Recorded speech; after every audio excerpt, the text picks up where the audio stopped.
بسم اللہ الرحمن الرحیم۔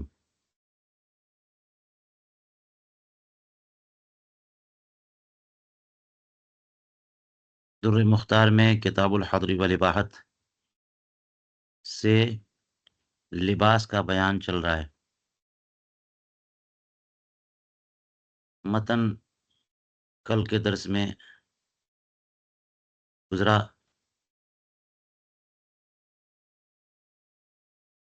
اور آج اس پر حاشیہ علامہ شامی کا۔ بات متن میں یہ تھی کہ یحرم لبس الحریر، ریشم کا کپڑا پہننا یا ریشم پہننا حرام ہے۔ اس میں حائل غیر حائل کی قید نہیں، اور آگے کہا کہ او فی الحرب، یا جنگ میں، یعنی عام حالات میں بھی حرام اور جنگ میں بھی حرام۔ فَإِنَّهُ يَحْرُمُ أَيْضًا عِنْدَهُ، ہاں قَالَ يَحِلُّ فِي الْحَرْبِ، صاحبین کہتے ہیں کہ جنگ میں ریشم پہننا حلال ہے، جائز ہے، علی الرجل، عورت پہ۔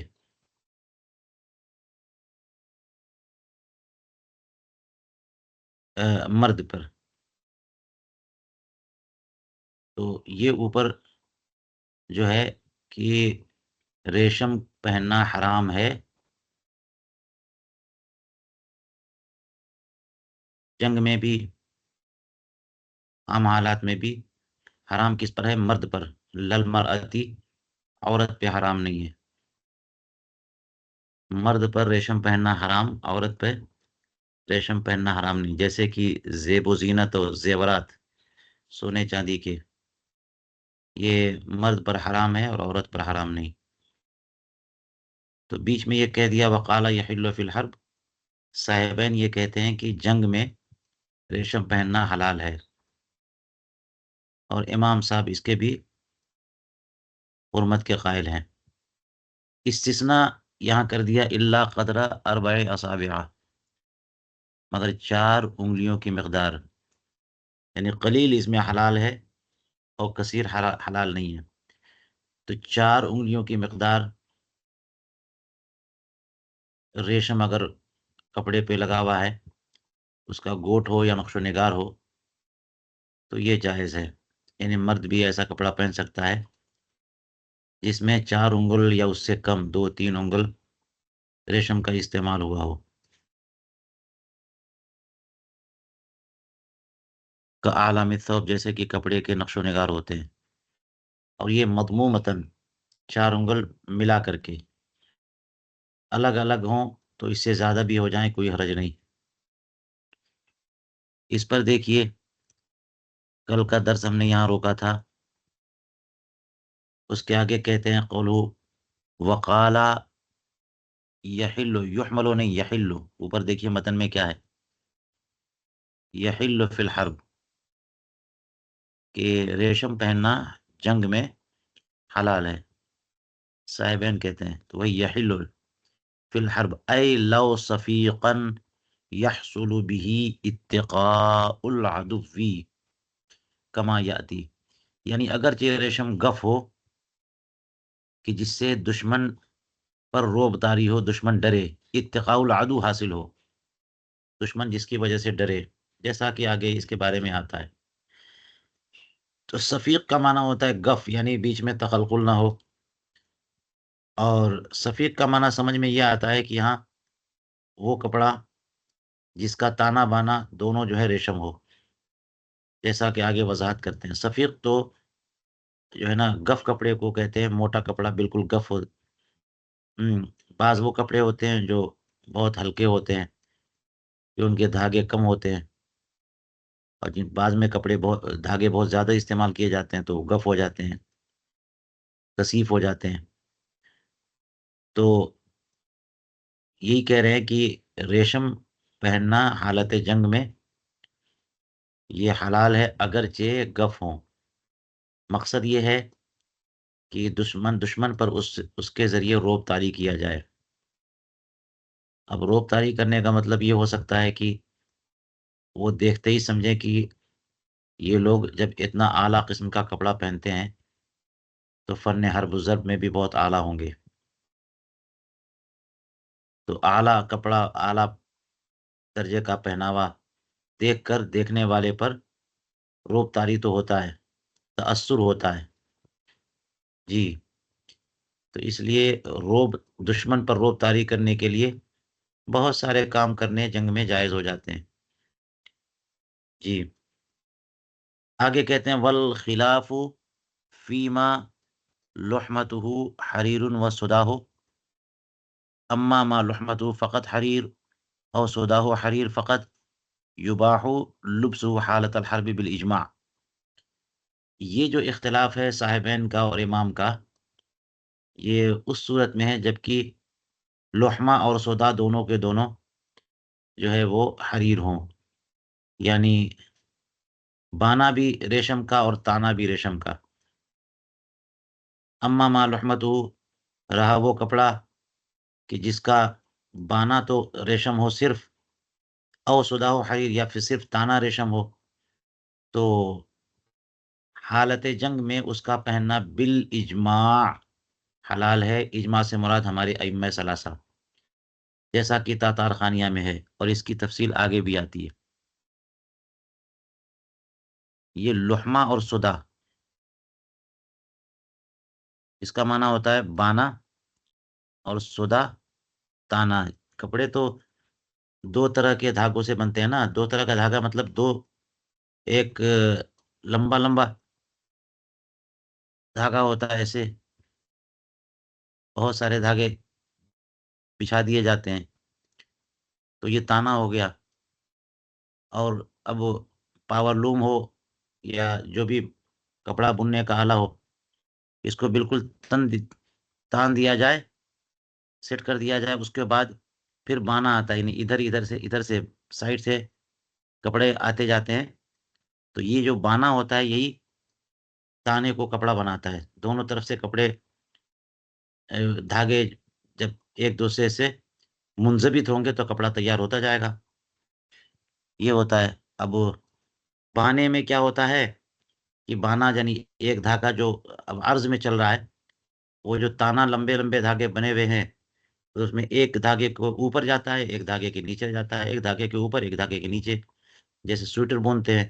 تو کوئی چیز بننے کا مطلب یہ ہوتا ہے کہ بالکل سیدھے سیدھے رکھ نہیں دیں گے، اوپر نیچے کر کے اس کو پھنساتے جاتے ہیں تو کپڑا تیار ہوتا جاتا ہے. تو یہ بانا جو ہے نا، یہ جو عرض میں جاتا ہے، یہی کپڑا بنا تانے کو، بانا ہی جو ہے کپڑا بنا دیتا ہے. تو نظر یہ آتا ہے،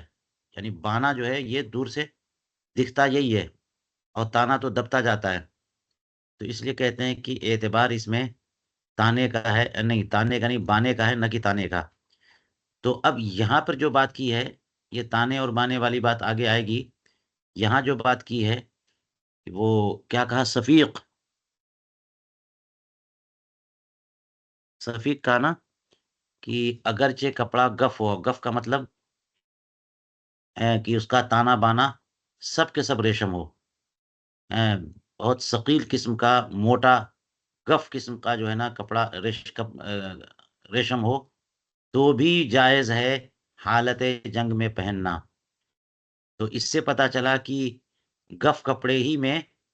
جو ہے یہ اختلاف ہے. جی، کہ پورا کے پورا کپڑا جو ہے نا ریشم ہے تو حالت جنگ میں پہننا حلال ہے، صاحبین کے نزدیک اور امام کے نزدیک حرام ہے. یہ تو اسی کو کہا کہ اختلاف اس صورت میں ہے جبکہ لحمہ اور سدا دونوں کے دونوں حریر ہوں. اب رہی بات یہ کہ صرف سدا حریر ہو یا صرف لحمہ حریر ہے، تو صرف تانا حریر، صرف بانا حریر، یعنی تانا حریر بانا حریر نہیں، یا بانا حریر تانا حریر نہیں، تو پھر کوئی مسئلہ ہی نہیں ہے، وہ گف تو نہیں مانا جائے گا. تو اس کا پہننا حالت جنگ میں بالاتفاق حلال ہے، تاتار خانیہ میں ہے. اب اس کے بعد کہتے ہیں اللہ قدر اربع اصابع، چار انگلیوں کی مقدار مستثنا ہے. یعنی کپڑے میں قمیص ہے، ازار ہے، جو کپڑے آپ پہنے ہوئے ہیں ان میں 4 انگلیوں کی مقدار اگر ریشم لگا ہوا ہے تو یہ مستثنا ہے، جائز ہے. لما صح عن ابن عباس رضی اللہ تعالی عنہما انما نهى النبي صلی اللہ علیہ وسلم عن الثوب المثمت من الحرير الا موضع اصبع او اصبعين او 30 او 40. سیدنا عبداللہ ابن عباس رضی اللہ تعالیٰ عنہما سے مروی ہے بسند صحیح کہ بے شک رسول کریم علیہ الصلاۃ والسلام نے حریر کے ثوب مسمت سے منع فرمایا. ریشم کا جو ثوب مسمت تیار کیا گیا ہو، اور مسمت کا مطلب یہی ہوا کہ اس میں بالکل خلل نہ ہو، اور وہی جو اوپر گف بتایا تھا مسمت، یعنی اس طرح سے وہ اس کے دھاگے ایک دوسرے سے ملائے گئے کہ بیچ میں کہیں کوئی گنجائش نہیں ہے. ٹھوس، مسمت کا معنی ہوتا ہے ٹھوس. ریشم کے ٹھوس کپڑے سے حضور کریم علیہ الصلوۃ والسلام نے ممانعت فرمائی. اس کا مطلب یہ ہوا کہ اگر تانا ریشم کا ہو اور بانا سوت کا ہو تو اس میں کوئی حرج نہیں ہے جی. تو ثوب مسمت ٹھوس قسم کا ریشم کپڑا مکمل یعنی خالص ریشم کا ہو تو اس سے حضور کریم علیہ الصلوۃ والسلام نے ممانعت فرمائی، اور اس میں بھی استثناء کر دیا 1 2 3 یا 4 انگلیوں کا، الا موضع اصبعین او اصبعین او 30 او 40. یہ 4 کی حد، 4 انگلیوں کی حد تک جو ہے نا وہ مستثنا ہے. حدیث پاک میں استثناء کیا گیا تو قلیل مقدار یعنی 4 انگلیوں کی مقدار اگر کوئی ریشم کا کپڑا استعمال کر لے حرج نہیں ہے. اب یہاں پر سوال ہے کہ 4 انگلیوں سے مراد عرض میں ہے یا طول میں ہے؟ وَهَلِ الْمُرَادُ قدر الاربعی اصابع طولا وعرضا بأن لا يزيد طول العلم وعرضه على ذلك اب المراد عرضها فقط وإن زاد طوله على طولها. اب یہاں پہ سوال کہ جو ہے 4 انگلیوں کا استثناء جو ہے، اس 4 انگلیوں کے استثناء سے طول و عرض دونوں میں 4 انگل، یا صرف 4 انگل عرض میں اور طول میں کوئی حد نہیں؟ کیا مراد ہے جی؟ تو 4 انگل مثال کے طور پر ایک انگلی ایسے رکھیے، دوسری ایسے، تیسری ایسے، چوتھی ایسے، اور انگلیوں کی مقدار ہی اتنی ہے، یعنی گویا کہ 2-2.5 انچ لمبائی میں اور چوڑائی میں تقریباً 2-2.5 انچ یا 3 انچ لمبائی میں انگلیاں کتنی لمبی ہوتی ہیں؟ 2.5 سے 3 انچ، اور چوڑائی 2 یا 2 سے 2.5 انچ. تو طول و عرض دونوں میں 4 انگل کا اعتبار ہے، یا پھر یہ کہ عرض میں 4 انگل کا اعتبار ہے؟ طول جتنا بھی ہو جائے، پورے کپڑے پہ طول ہو جائے، پورے 4 انگل کا گوٹ، کیا مراد ہے جی؟ وہی کہتے ہیں وَهَلِ الْمُرَادُ قدر الاربع اصابع طولا وعرضا، طول و عرض دونوں میں 4 انگل یعنی پوری 4 انگل ہی کی اجازت ہے، اتنا ہی کپڑا استعمال ہو سکتا ہے ریشم کا. بأن لا يزيد طول العلم وعرض والا کی جو علم یعنی نقش و نگار، جو نقش بنا ہوا ہے کپڑے پہ، اس کی لمبائی اور اس کی چوڑائی دونوں کے دونوں 4 انگل سے زائد نہ ہو، یہ مراد ہے. اب المراد عرضها فقط، یا پھر مراد یہ ہے کہ انگلی 4 انگل یعنی 4 انگلیاں چوڑائی میں، بس چوڑائی جو ہے نا وہ 2 سے 2.5 انچ جو ہے اس کی اجازت ہے. چوڑائی اتنی ہونی چاہیے، اس سے زیادہ نہیں ہونا چاہیے، لمبائی جتنی بھی ہو. وَإِن زَادَ طُولُهُ عَلَى طُولِهَا، اگرچہ اس کپڑے کی جو ہے وہ لمبائی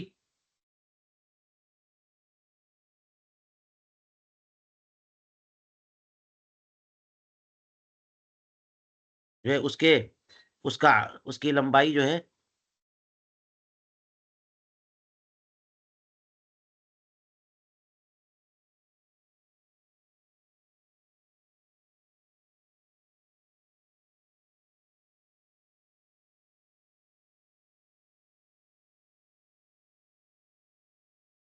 اس پہ زائد ہو، یعنی 4 انگل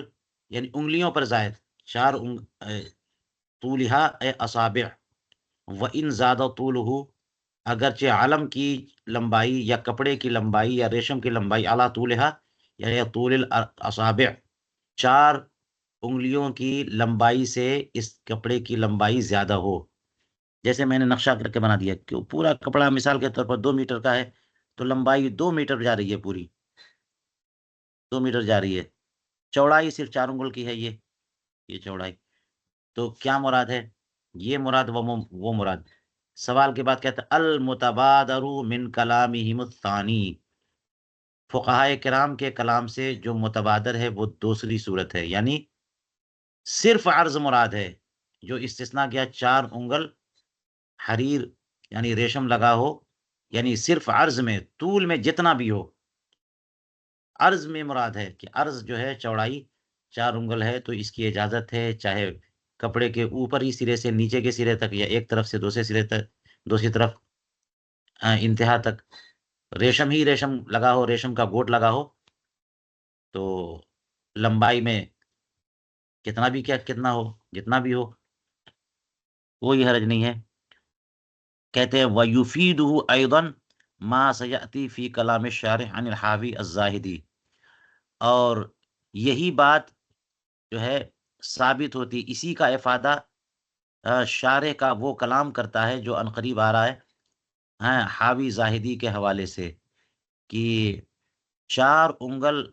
جو جائز ہے صرف چوڑائی میں مراد ہے، طول میں چاہے جتنا ہو. یہ نہیں کہ طول و عرض میں پوری سائز 4 انگل کی مراد ہو اور اس سے لمبا ہو جائے تو حرام ہو جائے، نہیں. چلیے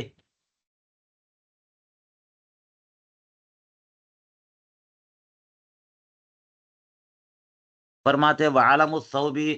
رقمہ وهو الطراز، اور کپڑے کا نشان یہ علم، اس سے مراد جو ہے وہ اس پر نشانات ہیں، یعنی اور جس کو ہم نقش و نگار کہتے ہیں، طراز نقش و نگار. عالم الثوب یعنی کوئی بھی کپڑے پر نشان لگ جائے، نمبر لگا دیا جائے، دھبا لگ جائے، یہ تو عالم کہہ سکتے ہیں. لیکن یہاں پر جو ہے عالم سے مراد کیا ہے؟ جو نقش و نگار ہے.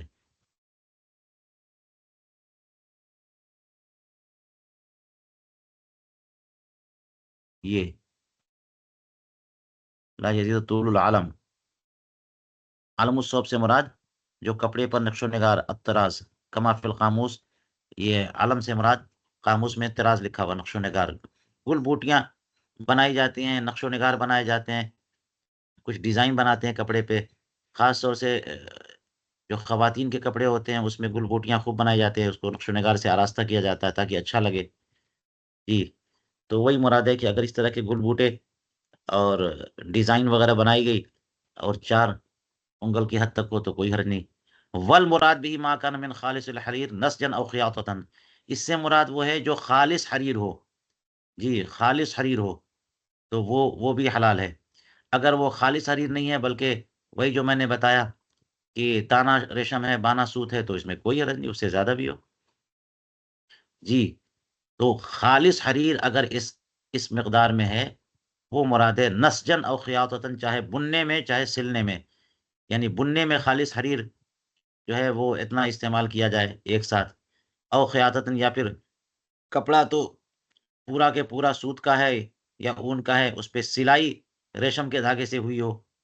اور وہ سلائی قریب قریب کر کے وہ سلائی اب نظر آ رہی ہے، تو نسج میں ہو یا خیاطت میں ہو، بننے میں ہو یا سلائی میں ہو، جس طرح بھی ہو خالص حریر مراد ہے کہ اتنا ریشم حلال ہے. وظاہر کلامہم انہ لا فرق بینہ و بین المطرف، اور فقہائے کرام کے کلام کے ظاہر سے یہ سمجھ میں آتا ہے کہ جو ہے اس کپڑے اور مطرف میں کوئی فرق نہیں ہے، یعنی کپڑے پہ جو علم اور نشان یا ڈیزائن وغیرہ بنائے گئے اس میں، اور مطرف جو کنارے، مطرف کا معنی کیا ہے؟ ما جعل طرفه مسجفا بالحریر، کہ جس کی کناری جو ہے ریشم کے گوٹے سے ریشم کے گوٹ لگائے گئے ہوں، جس کے کنارے پر ریشم کے گوٹ لگائے گئے ہوں، تو وہ مراد ہے مطرف، یعنی جو مسجف ہو. مسجف سجاف کا معنی ہوتا ہے گوٹ، تو ریشم کا گوٹ لگایا گیا کنارے پہ، تو وہ مراد ہے. اس میں کوئی فرق نہیں، چاہے مطرف ہو اور چاہے عالم نشان ہو.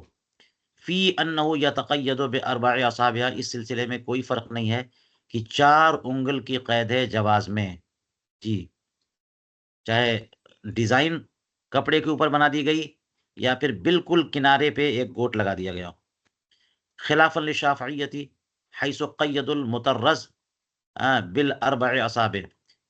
برخلاف شافعیہ کہ انہوں نے مطرز کی قید لگائی ہیں وہ 4 انگل کی 4 انگل کی حد تک اگر مطرز ہو، مطرز کا معنی اوپر نقش و نگار بنائے گئے ہوں. وہ بنو المطرف علی العادت الغالبہ فی کل ناحیہ، اور فقہائے شافعیہ نے مطرف یعنی کناری اگر جو ہے اس پہ ریشم کا گوٹ لگایا گیا تو اس کو عادت غالبہ پر محمول کیا ہے، بنائے کار عادت پہ رکھا ہے کہ وہ گوٹ جو ہے نا کنارے میں اگر استعمال ہوا تو عادت کیا ہے، 4 انگل 10 انگل 5 انگل 6 انگل 2 انگل جتنا بھی ہو سب جائز ہے. وَإِن جَاوَزَ 4 أَصَابِعَ، اگرچہ 4 انگل پر زائد ہو جائے یعنی مطرف کناری، بیچ میں کپڑے میں کنارے سے ہٹ کر کے اگر ڈیزائن بنایا گیا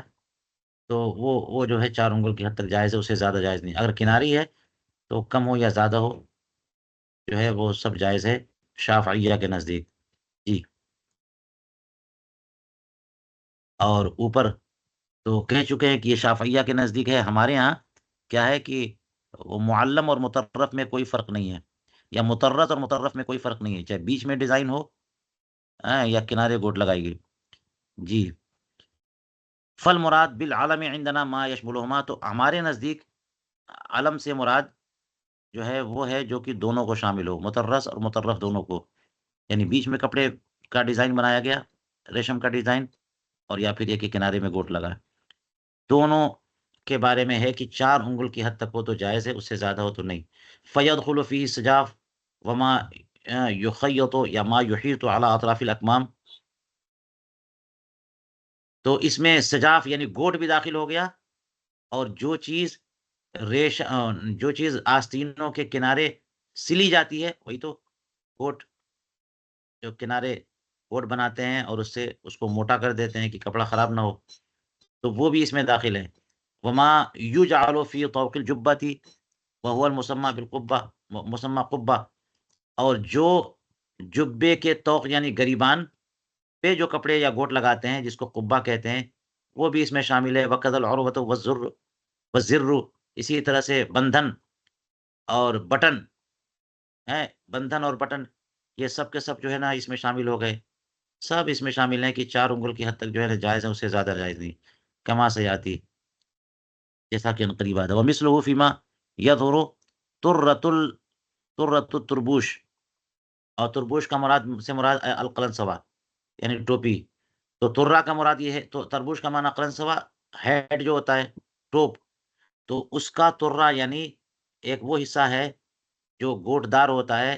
اور اس کے اوپر جو ہے نا وہ کپڑے کور کر دیتے ہیں جو ڈھک دیتا ہے سر کو، باقی کناری ہوتی ہے تو وہی گوٹ. ما لم تزد اعلی عرض 4 اصابع، جب تک کہ چوڑائی میں 4 انگل سے زائد نہ ہو، تو یہ ترۃ التربوش جو ہے نا ٹوپی کا جو ہے وہ حصہ جو ٹوپی کی دیوار ہے، اس کو دیوار کے لیجئے، تو وہ بھی جائز ہے اگر 4 انگل کے اندر اندر ہو، یعنی ہر معاملے میں 4 انگل کی قید ہے، کپڑا جہاں جہاں بھی استعمال ہو. جی، وکذا بیت و تکت السراویل، اسی طرح سے تکہ تو جو ہے نا اظہار بند کو کہتے ہیں، شلوار جو ہے نا اظہار بند کے ذریعے باندھتے ہیں، اور بیت کا معنی وہی جو نیفا گھر اس کا یعنی جس میں جو ہے نا وہ اظہار بند جاتا ہے. تو نیفے کا بھی یہی حکم ہے کہ نیفا بھی اگر بنایا گیا ریشم کا اور 4 انگل کی حد تک ریشم استعمال کیا گیا تو حرج نہیں ہے. وما علی اکتاف العباءۃ وعلی ظہرها، اسی طرح سے عبا یعنی طرح طرح کے جبے، عبایا اور لمبے کپڑے استعمال کیے جاتے ہیں، تو ان کے شانوں پر جو ہے وہ دونوں طرف سے دیکھیے گا آپ کہ کرتا ہو یا جبہ ہو، یہ جو ہے نا اس پہ ڈبل ٹرپل جو ہے نا کپڑے لگائے جاتے ہیں، وہ گرفت مضبوط رہے اس کے لیے. تو اس کے شانوں پر یا اس کی پشت پہ اگر ریشم استعمال کیا جائے تو اس میں بھی وہ بھی شامل اس میں ہے کہ 4 انگل کی حد تک اگر ریشم ہے تو ٹھیک ہے، ورنہ نہیں. وہ الحمام المسمى بالشطرنجی، اور حمام کا ازار جس کو شطرنجی کہتے ہیں، یہ پتہ نہیں کون سا ازار حمام والا استعمال ہوتا تھا شطرنجی کے نام سے، یہ بھی کہنا یہ ہے. اور آگے دیکھیے وما فی اطراف الشاش، اور جو شاش کے اطراف میں ہو، شاش تو ویسے اسکرین کو بولتے ہیں نہیں معلوم یہاں کیا مراد ہے.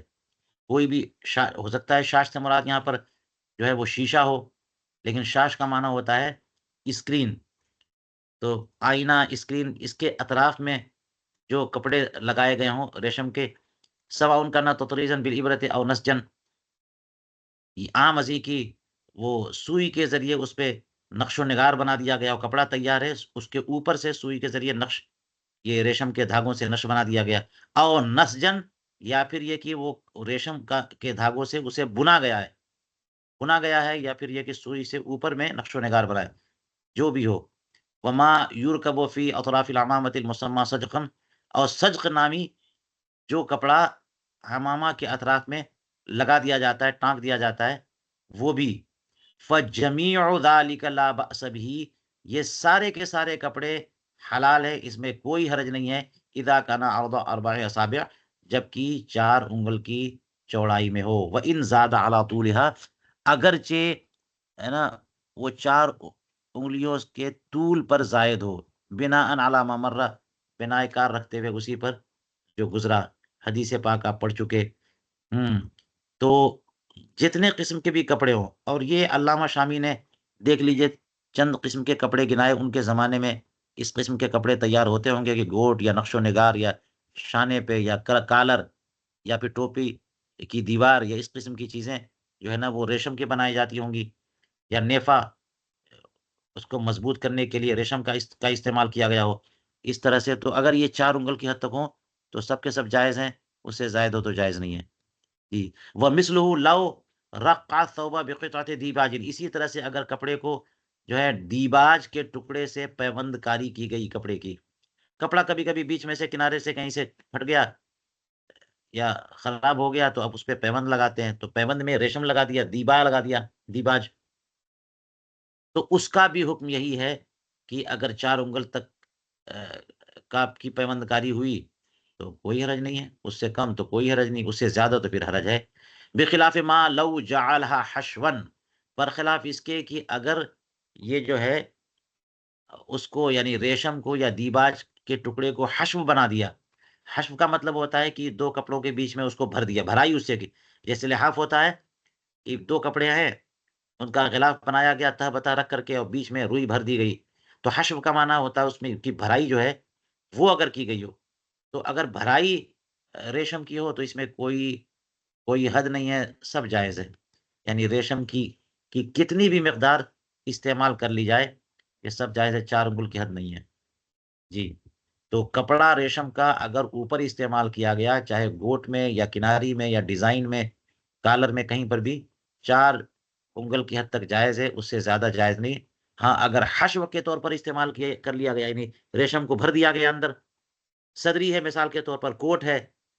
اب تہ بتہ 2-3 کپڑے استعمال ہوتے ہیں، بیچ میں اس کے سردی سے بچانے کے لیے اس میں روئی بھر دیتے ہیں. تو اگر ریشم بھر دیا یا ریشم کے دھاگے بھر دیے، جی، یا دیباج بھر دیا، تو وہ کتنا بھی ہو، پوری صدری میں ہر طرف پھیلا ہوا ہو، جی، کوٹ کے اندر ہر طرف پھیلا ہے، کوئی حرج نہیں ہے. قال فی الہندیہ، فتاوی ہندیہ میں فرمایا، ولو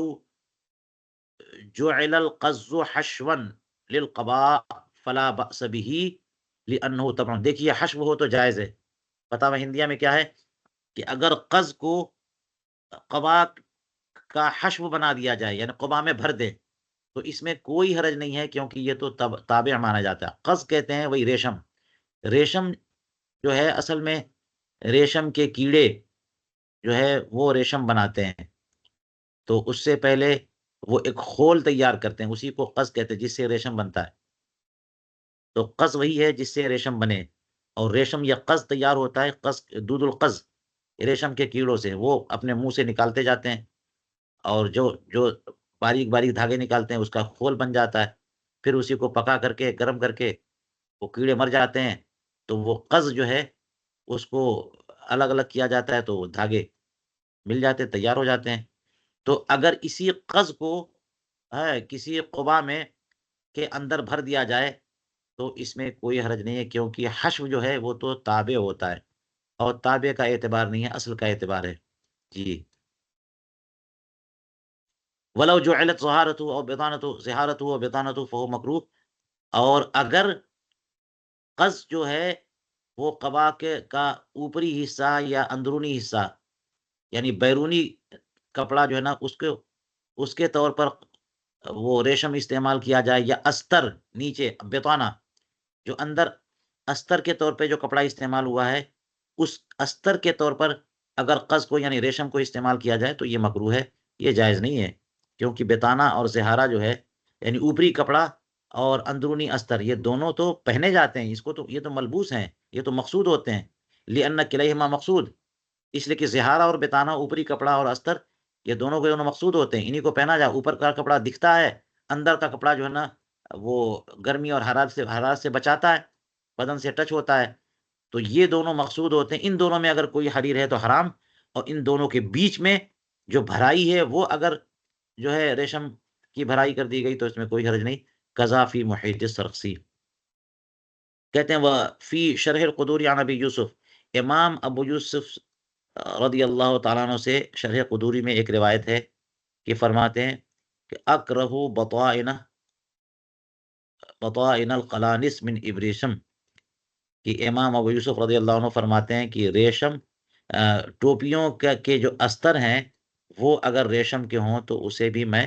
ناپسند قرار دیتا ہوں۔ دیکھیے بطائن کو کہا نا، اس کا مطلب بطائن یہ بطانہ جو استر ہے وہ بھی اگر ریشم کا ہو تو حرام ہے، اوپری کپڑا اوپری تہ جو ہے وہ ہو تو وہ بھی حرام، اور اندرونی ہو تو بھی حرام۔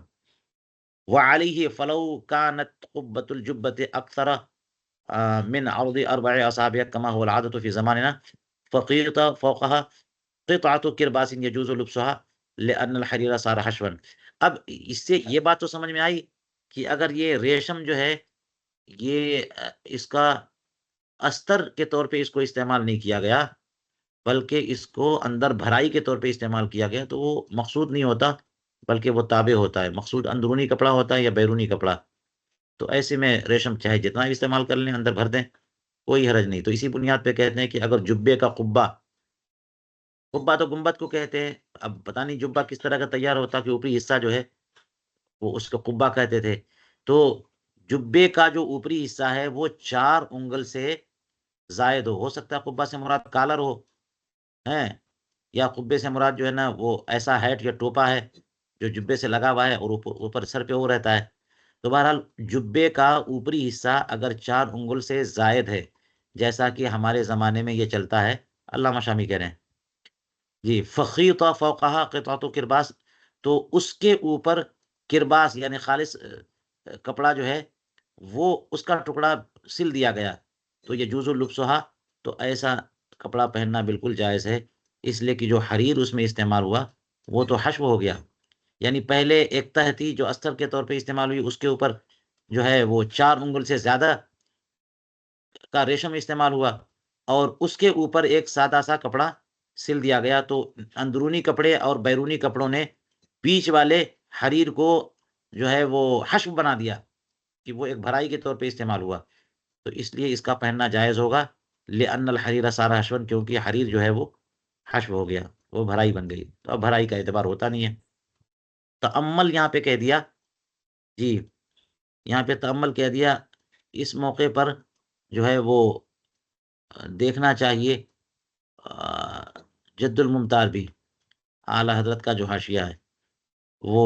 مجھے یاد آ رہا ہے کہ اعلیٰ حضرت نے فرمایا کہ اگر اندر جو ہے یعنی استر کے اوپر ریشم سل دیا جائے اور پھر اس کے اوپر ایک اور جو ہے وہ کپڑے کی طرح بنا دی جائے تو بیچ والا جو ہے اس کو اگر حشو قرار دیتے ہیں تو یہ حشو نہیں ہے، اگر سلا ہوا ہے تو حشو نہیں ہے، حشو تو وہ ہے جس کو بھر دیا گیا ہو، بے ہنگم انداز میں بھر دیا، اگر تہ بتہ کر دیا گیا تو وہ حشو نہیں ہے بلکہ وہ بھی ملبوس ہوتا ہے، تو اس سے بھی اجتناب کرنا چاہیے۔ بہرحال چلیے،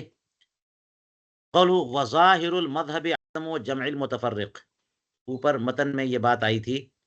کہ یہ مضمومہ ہوں یا منشورہ ہوں، 4 انگل مستثنا ہیں، ریشم کا استعمال 4 انگل ہو یا اس سے کم ہو تو جائز ہے، چاہے اکٹھا ہوں یا پھر الگ الگ ہوں۔ تو اب جب الگ الگ کی بات آ گئی تو اس میں ایک سوال یہ پیدا ہوا کہ اگر الگ الگ جو ہے ایک ایک انگل کا ریشم استعمال کیا گیا، اس کا ڈیزائن یا اس کا کوڈ بنایا گیا کپڑوں میں جگہ جگہ، تو ایسے ہوتے ہوتے وہ 4 انگل 5 انگل 10 انگل کے برابر کپڑے ریشم کے کپڑا استعمال ہو گیا. اگر جمع کیا جائے تو 4 انگل سے زیادہ ہو جائے. تو کیا جیسے نجاستوں کا معاملہ تھا یا پھر خفین میں پھٹن اور شگاف ہو تو اس کا معاملہ تھا کہ اگر الگ الگ پھٹے ہوں اور اکٹھا کیا جائے تو وہ 3 انگل سے زیادہ ہو جائے تو اس کا اعتبار ہوگا. یہاں بھی کیا اعتبار ہوگا کہ ریشم کے ٹکڑے استعمال کیے گئے چھوٹے چھوٹے 1 انگل کے اور سب اکٹھا کرے تو 5 انگل 4 انگل سے زیادہ ہو جائے. تو اس پر کہتے ہیں کہ ظاہر مذہب یہ ہے کہ نہیں یہاں جمع نہیں کریں. ایک ساتھ اگر ہے تو وہ 4 انگل کی حد تک جائز ہے, اس سے زیادہ جائز نہیں ہے. اگر الگ الگ ہیں اور وہ زیادہ 4 انگل سے زیادہ بڑھ جائیں تو کوئی حرج نہیں ہے. جی تو وہی کہتے ہیں عدم و جمع المتفرق, متفرق کو جمع نہ کرنا ہی ظاہر مذہب ہے. ولو فی امامہ کما بوسط فی القنیہ. جی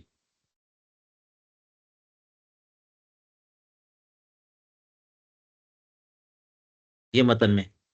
کما, اور فیہا کہتے ہیں اسی قنیہ میں ہے امامۃ طرزھا قدر 4 اصابع, کہ ایسا امامہ جس کا نقش بنایا ہو 4 انگل ریشم کا, من اصابع عمر, سیدنا عمر فاروق رضی اللہ تعالیٰ عنہ کی انگلیوں کا, وذالک قیس شبرنا, اور وہی ہماری بالشت کا اندازہ ہے. تو اس میں رخصت ہے. 4 انگل نقش و نگار امامے پہ بنا دیا تو یہ مرخص ہے, یہ مباح ہے. وقزل منسوج بے ذهب یحل, یوں ہی ریشم سے جو نقش و نگار بنائے گئے ہوں یا سونے سے جو کپڑا بنا گیا ہو اور 4 انگل جو ہے نا وہ سونا استعمال ہو تو یحل تو بھی حلال ہے. اذا کان هذا المقدار, یعنی 4 انگل کی مقدار ہو تو. والا لا, ورنہ اگر 4 انگل سے زائد سونا استعمال کیا گیا تو لا یحل للرجل, تو مرد کے لیے حلال نہیں ہے. عورت کا استثناء ہے کہ پورا کے پورا ریشم کا کپڑا استعمال کرے, وہ زینت اس کے لیے حلال ہے. تو سونے سے نقش و نگار بنایا گیا اور سونا زیادہ استعمال ہوا 4 انگل سے تو وہ بھی عورت کے لیے حلال ہے, مرد کے لیے حلال نہیں ہے. چلیے اب دیکھیے یہاں پر کہتے ہیں کہ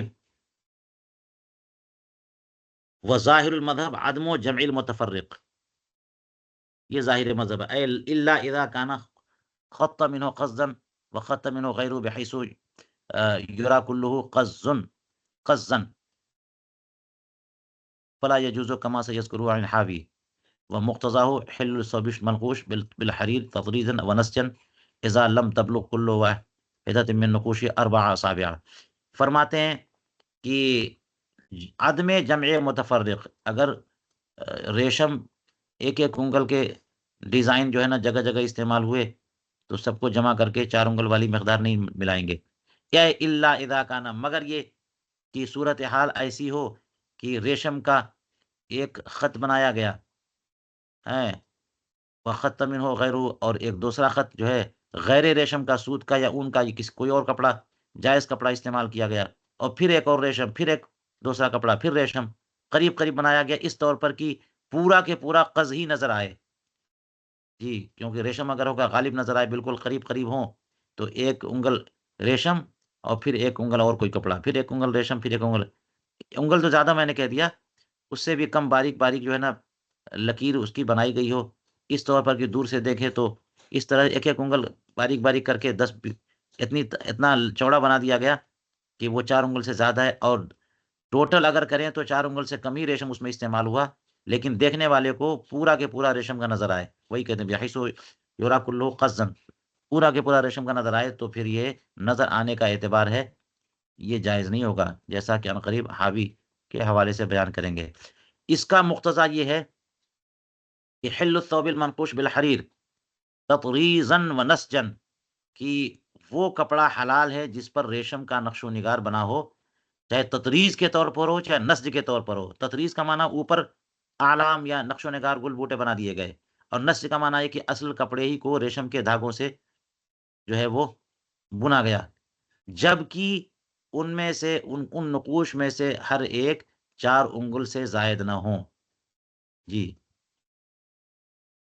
وَإِن زَادَتْ بِالْجَمْعِ مَا لَمْ يَرَ كُلُّ حَرٍ, اور اگر جو ہے ان کو جمع متفرق طور پر ہیں ان کو جمع کر دیا جائے تو بھی جو ہے وہ یہ کپڑا جو ہے استعمال کرنا یہ جائز ہوگا، ما لم یرک کلہ حریرا، جب تک کہ پورا کے پورا حریر اور ریشم نظر نہ آئے۔ اس کا مطلب یہ ہوا کہ جو ہے کپڑا کم ہی استعمال کیا گیا یا زیادہ استعمال کیا گیا ریشم کا، اور ڈیزائن بنا دیا گیا 4 انگل سے زیادہ اور پورا کے پورا ریشم کا نظر آئے، تو یہ حرام ہے۔ تأمل قال تحتابی وهل حکم المتفرق من الذهب والفضة كذلك يحرر، فرماتے ہیں ایک سوال کے طور پر علامہ تحتاوی حاشیہ شامی حاشیہ در مختار میں لکھتے ہیں کہ یہ جو کہا کہ متفرق جو ہے نا ریشم استعمال کیا جائے تو کیا اس کو جمع کریں گے، تو واضح ہو گیا کہ متفرق کو جمع نہیں کریں گے، لیکن ان کا سوال یہ کہ سونے کا کام ہو یا چاندی کا کام ہو اور وہ الگ الگ ہو، تو کیا اس میں بھی 4 انگل کی جو قید ہے وہ بھی متفرق کو جمع کریں گے یا نہیں کریں گے، تو اس کی تحقیق کی جانی چاہیے۔ چلیے انہوں نے یہ کہہ دیا قولو وفیہا، اور اسی میں، کیونکہ کنیا کے حوالے سے یہ اوپر بات آئی تھی، تمام بوسے تو فی الکنیا کہا اور پھر اس میں عمامہ کا حکم بیان کیا فیہا، تو کہتے ہیں وفیہا اے فی الکنیا وقد رمز زمرانی وقد رمز فیہا بعد هذا النجمی الائمہ، اور اس بیان کے بعد کنیا میں اس ٹکڑے کے بعد ائمہ کرام کے نام کا رمز دیا۔ اصل میں بعض فقہائے کرام کا طریقہ ہے کہ وہ اختلاف صراحتاً بیان کر دیتے ہیں، جیسا کہ صاحب ہدایہ جو ہے وہ بیان کرتے ہیں امام ابو حنیفہ کا یہ قول ہے، امام شافعی کا یہ قول ہے، امام ابو یوسف کا یہ قول ہے، امام محمد کا یہ قول ہے، اور بھی کسی امام کا بیان کرنا ہوتا ہے تو کہتے ہیں بعض فقہا جیسے کہ جو ہے آپ نے پڑھا ہوگا کنز الدقائق میں، وہ رمز کرتے ہیں کہ اصل مذہب جو راجح ہے وہ بتا دیں گے، اور باقی امام ابو یوسف کا کوئی مذہب کوئی الگ قول ہے تو صرف ان کا نام لکھ دیں گے رمز، اور امام محمد کا ہے تو صرف میم لکھ دیں گے جی، اسی طرح سے اور کسی کا ہے تو امام شافعی کا تو شین لکھ دیں گے، تو رمز کے طور پر صرف ایک حرف لکھ دیتے ہیں تاکہ اختلاف ائمہ کی طرف اشارہ ہو جائے، تو وہی رمز ہے، زمر نہیں ہے۔ وقد رمز بعد فیہا، کنیاہی میں اس کو بیان کرنے کے بعد اس ٹکڑے کے بعد ائمہ کرام کے ناموں کا رمز دیا ہے کہ معتبر 4 انگلیاں ہیں، کما ہی علی ہیئتھا لا اصابع السلف، کی 4 انگلیوں کا اعتبار ہے حلت میں، جو کہ حیات پر اپنی 4 انگلیاں اپنی حیات پر رکھیں، ہماری انگلیاں جو بندہ پہن رہا ہے اس کی انگلیوں کا اعتبار، اسلاف کی انگلیوں کا اعتبار نہیں ہے، جیسا کہ اوپر متن میں آپ نے پڑھ لیا کہ حضرت عمر فاروق رضی اللہ عنہ کی انگلیوں کے حساب سے بتایا گیا، اور ان کی انگلیاں چاروں اکٹھا کی جائے ملا کر کے تو ہماری تو ایک بالشت ہو جاتی ہے، تو وہ نہیں کہ ایک بالشت کی اجازت ہو، ہر بندے کی اپنی 4 انگلیوں کا اعتبار ہے۔ ثم رمض للکرمانی، اور قنیائی میں پھر رمز کیا کرمانی کی طرف منشورتن کی، منشورہ کا بھی اعتبار ہے۔ ثم رمضان الکرابیسی، علامہ کرابیسی کا کے نام کا رمز کیا انہوں نے کہ التحرز عن مقدار المنشورہ اولا، لیکن منشورہ کی مقدار یعنی الگ الگ سونے چاندی کا کام جو ہے ہوا ہو اور ان کو ملایا جائے گا، تو کہتے ہیں ان کی مقدار سے بھی پرہیز کرنا بہتر ہے، یعنی الگ الگ جو ہے وہ سونے کا کام یا چاندی کا کام ہوا ہو اور ملا کر کے 4 انگل سے زائد ہو جائے تو اس سے تحرز کرنا یہ بہتر ہے، علامہ کرابیسی کا۔ اور اوپر مذہب بتایا کہ منشورہ کا اعتبار نہیں، اگر الگ الگ ہے لیکن اکٹھا جو ہے نا چوتھائی سے زیادہ نہیں ہے، چوتھائی کہہ رہا ہوں 4 انگل سے زیادہ نہیں ہے اور ملانے پہ زیادہ ہو جائے گا تو اس کا اعتبار نہیں، تو یہ 3 موقف بیان کر دیے کنیا میں رمز کے طور پر۔ قولوا وَإِلَّا لَا يَحِلُّ لِلرَّجُلِ، امام زیلعی نے اوپر کہا متن میں کہ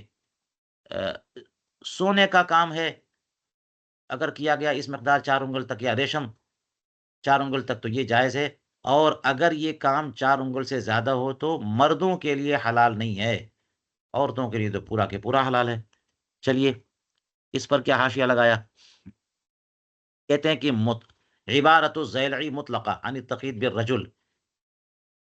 زیلعی یعنی تبیین الحقائق میں جو عبارت ہے وہ رجل کی قید نہیں ہے کہ 4 انگل تک جائز ہے اور 4 انگل سے زائد جو ہے نا وہ جائز نہیں ہے، جی جائز نہیں ہے، اس میں رجل کی قید نہیں لگائی اور یہاں پر رجل کی قید لگائی ہے۔ وَأُعْتُرِضَ بِأَنَّ هَذَا لَيْسَ مِنَ الْحُلِي،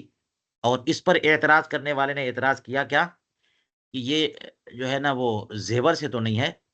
ریشم جو ہے نا وہ زیور سے نہیں ہے، فالظاہر ان حکم النساء فیہ کالرجال، تو ظاہر یہی ہے کہ اس میں عورتوں کا حکم مردوں کی طرح ہوگا، جیسے سونے چاندی کا برتن مرد استعمال نہیں کر سکتے، عورتیں بھی استعمال نہیں کر سکتی جی۔ اسی طرح سے لوہے کا، تانبے کا، پیتل کا زیور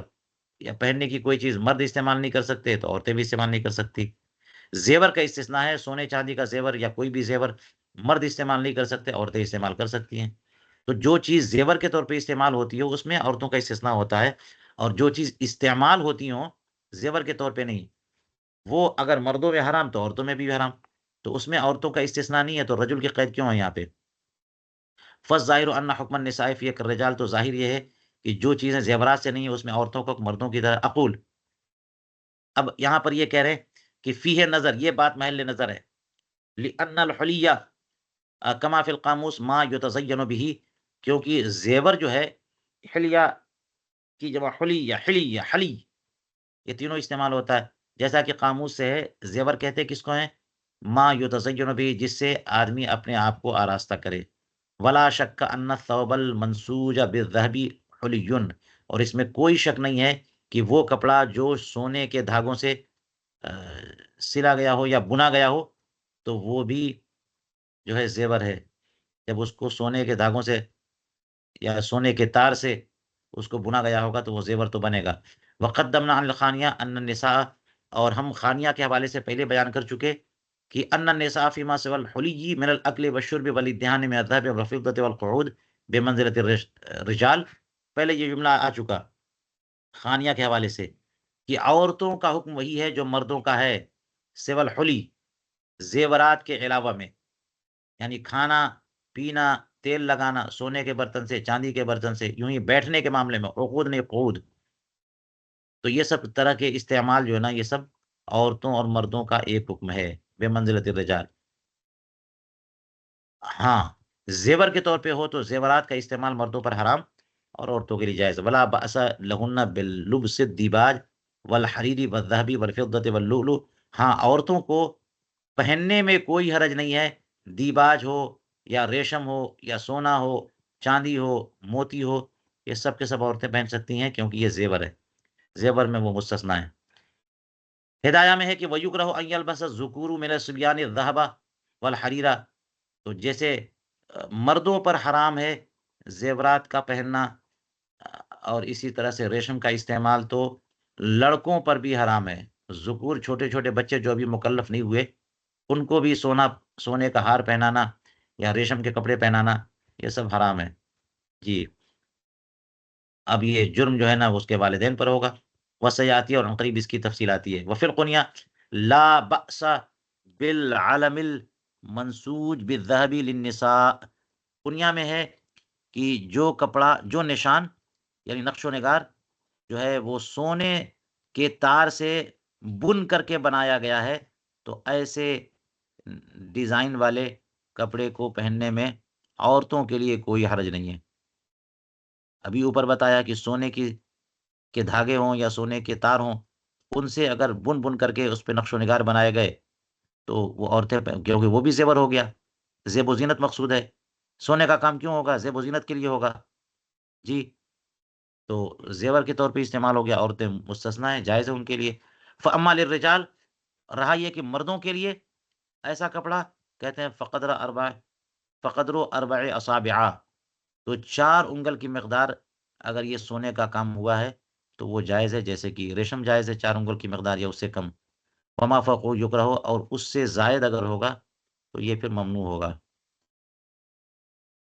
چلیے یہیں پر روکتے ہیں۔